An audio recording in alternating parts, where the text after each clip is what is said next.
Liv, good to be back on the mic with you. My favourite therapy session. Oh. But I have come on here with a very important mission. Before today. you do, Yes. For those listening, this is Leonie. Yes. I will do better. Do it again. I want to do it properly. Okay. All right, so hi everyone, welcome to Real Talk. It's Leonie. And Liv. And this is not bloopers. This is real life. But this is how desperate I am keen to share this with our listeners. Yeah. So obviously summer holidays, we're coming to the end of that now. Yeah. We were recently away with a number of families staying at a gorgeous little hotel that had a pool. Yeah. Kids everywhere, everyone's swimming. You can see my voice. Like, I'm seriously shaken. It was just the most horrific thing to observe. And you're probably all thinking, pool children, I can see where this is going. It's exactly where it's going. Yeah. I was standing on the side of the pool observing our children. So some of the other mums had gone upstairs and I was making sure all of ours were okay. And I could see a mum to the side of me. I'm talking 30 centimetres from me. Literally just, I could have reached out and touched her. Yeah. And she had 3 children, I'd say 6, 4 and a baby.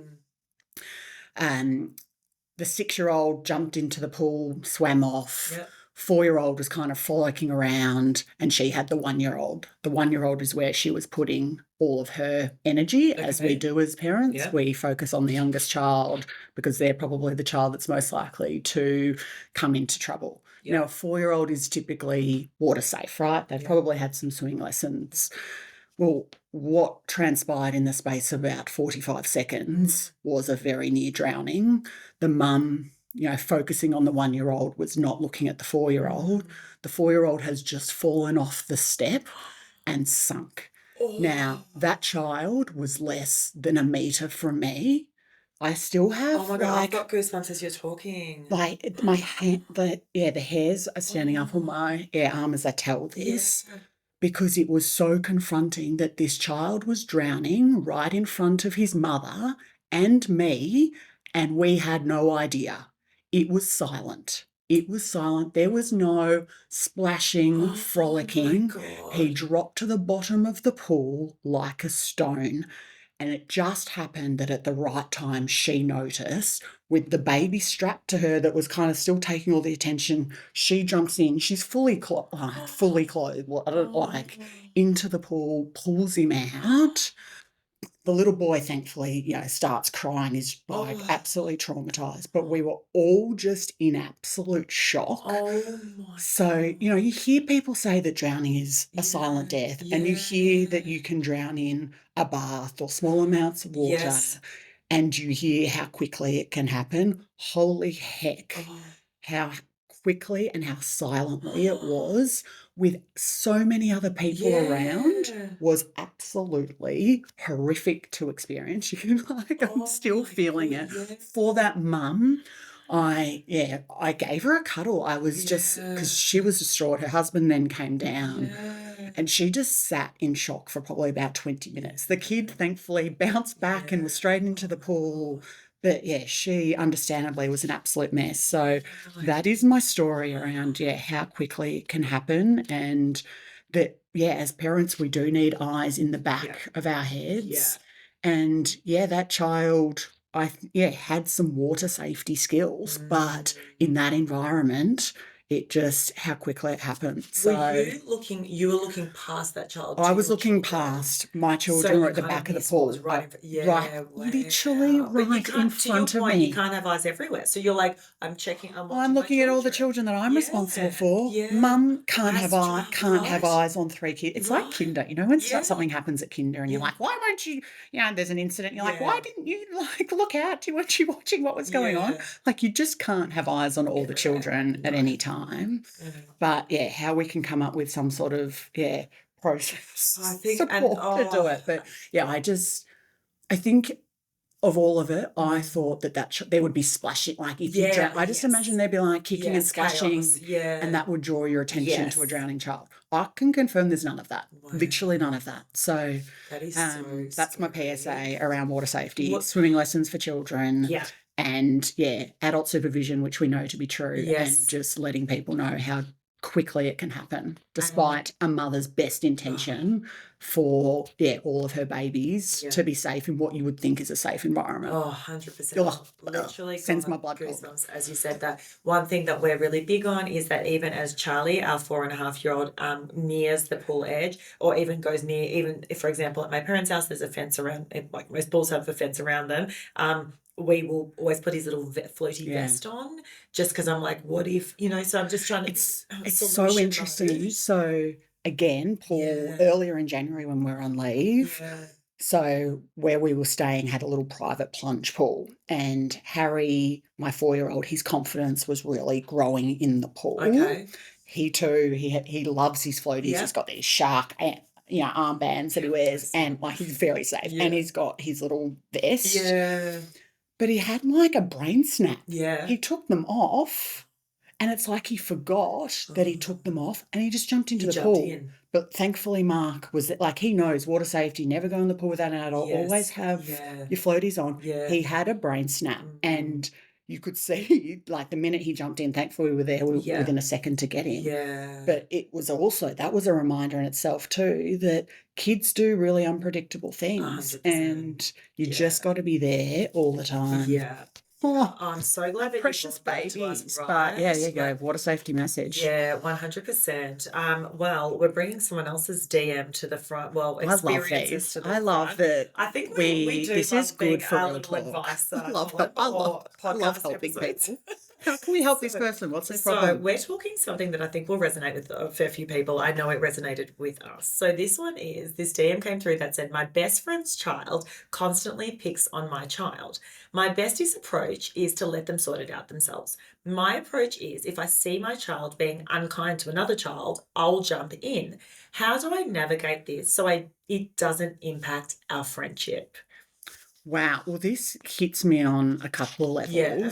I might start with a bit of an anecdotal story, which is similar to this. Yeah.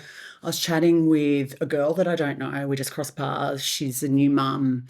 But she said to me, oh, you're a mum that, you might have some experience in this. Since we've had our baby, my best friend's also had her baby, I'm starting to worry that we could drift apart because our parenting styles, like this person, are at the opposite ends of the spectrum. Right. And it's not necessarily causing tension right now, but I feel that it quite possibly could, because we're very likely to get in a dispute around, I'm right, you're wrong. And I was like, well, that's obviously a much, broader issue for that relationship. But it's really hard. It's all situational, isn't it, as to what you do in this situation? I mean, if it was my child at your house, it depends on, how you have the conversation between the two of you too. I'd be likely, absolutely. Yeah, just say, mate, so-and-so picked on so-and-so, let's sort it out. And it's age dependent too.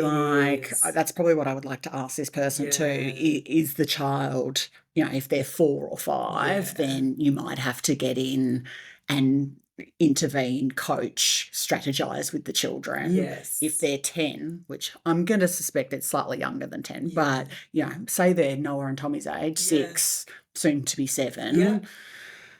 Well, you're probably more likely to let them go, I would think, because you're not at school with them in the playground. Yeah. You're not there to save them then. Yeah. You need to be able to give them the strategies. Perhaps you can coach them when they get home. That's probably what comes to mind for me. Yes, absolutely. And for me, I resonate a lot with this person because I am the mum that if I see my child being unkind to someone else, I will say, no, we don't talk like that. Yeah. Please apologise straight away. I feel, Liv, you're a similar, would you take a similar approach? If someone was being nasty, we're calling that out. But if it's, to your point, if it's just like these little squabbles, what do we do? So I actually got a little bit of research on this just to be super helpful for this person and all of us, really. So here's some hot tips around this. So Psychology Central said that when you're dealing with children's arguments, it's important for you to first understand your own ground rules. So what are your expectations around this, and where will you jump in? For example, you might say, we don't call our friends names in this house. Like we don't swear at our friends in this house. We know that there are certain things we just won't tolerate, and if we see it happening, we're jumping in. and what's coming to mind as you speak is, for us boys and wrestling and playing quite rough. Yes. And it escalates very quickly. Yes. And I can think of lots of times where I'm about to intervene, but do you just let it run its course? Because they have to understand consequence for their action too. But there are just times where, we have more wisdom and experience that we just know. How many times have you told off children and then within a second there's tears, right? So we do have to step in and regulate when it's where you just know. And sometimes you're going to get it wrong. Like, oh my God, we're not perfect, right? 100%. But there will be times where the behaviour is just not appropriate, and not appropriate behaviour, like in a workplace, in my experience, needs to be dealt with. Yeah, 100%. And it's so true what you're saying there. I think if it's between siblings, I'm thinking about our boys, we've got younger children, 2 boys. As they wrestle, sometimes I just let them go because I know someone's going to end up in tears, but it's not my problem. They're both my children. Yeah. If I see Noah and he's a bigger boy being too rough with someone else, I'll call that out, because if it's, the last thing I want is an injury that is caused by my child. So it's so nuanced, like what you're saying there around when to jump in. But they also say, and Psych Central, they say, look, give them space to, I guess, express their emotions. So if you are going to jump in, it's like, okay, guys, boys or girls, let's just, let's do something else now, whatever. Yeah. But if there's a dispute, he took my toy, whatever. Okay, so sorry, what's going on? Like, you explain your side of the story, you explain yours. So what you're trying to do is model some negotiation skills for your children.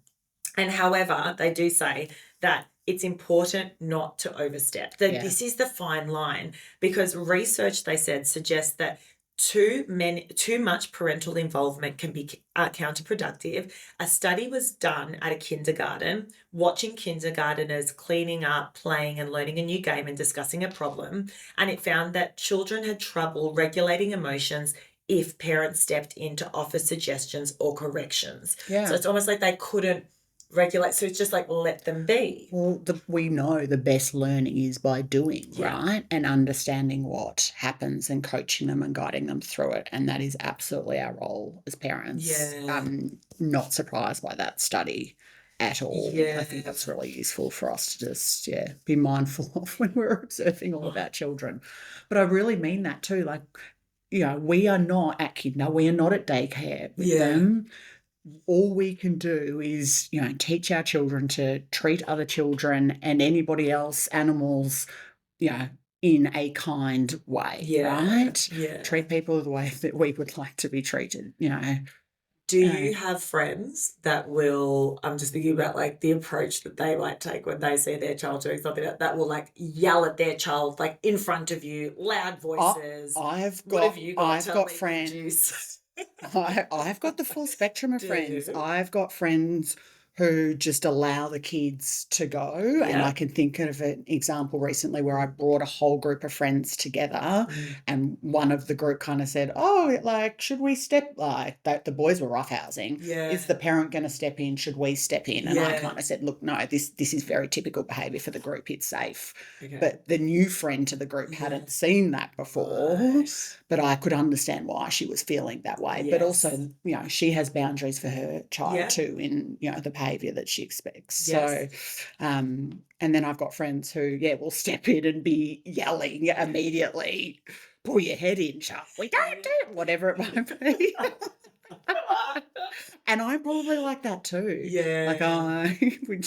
Like the amount of times I'm yelling at particularly my youngest child who likes to just really test the boundaries on some things. God bless him. I love that adventurous nature. But it's hard because I know that I'll probably overstep, that I can perhaps be doing the cotton wool effect too, even when that's with other children, that I'm not letting him express himself in a way because I'm a bit anxious about what he's going to do next. It's more I know what's going to come and I don't know if that's going to be appropriate in that surrounding.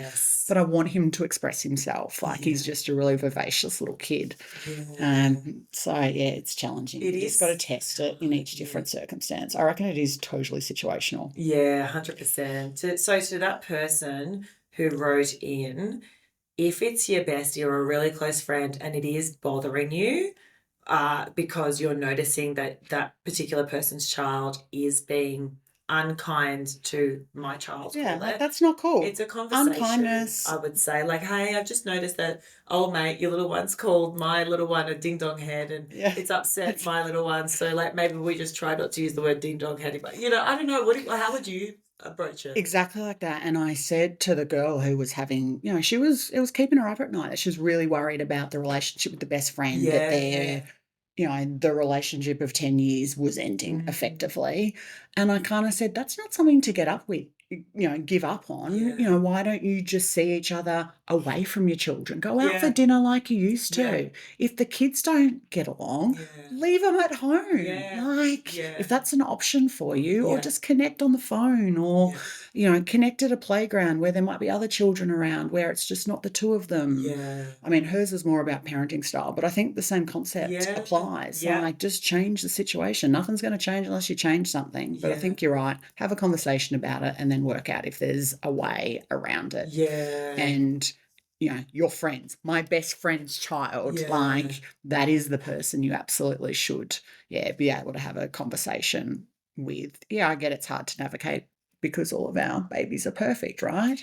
My child's not unkind. What are you talking about? My child, are you kidding me? My child's an angel. That will be the hardest part of it.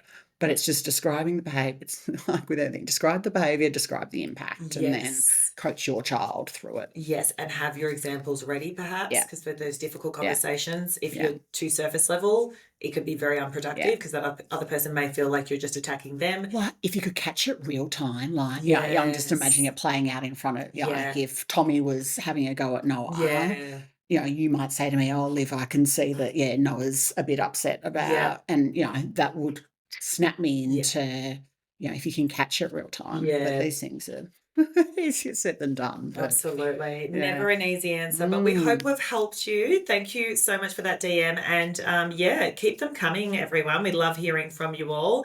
And that's it for us for now. We'll catch you next time, Liv. See ya. Awesome. I didn't even put the button on this top.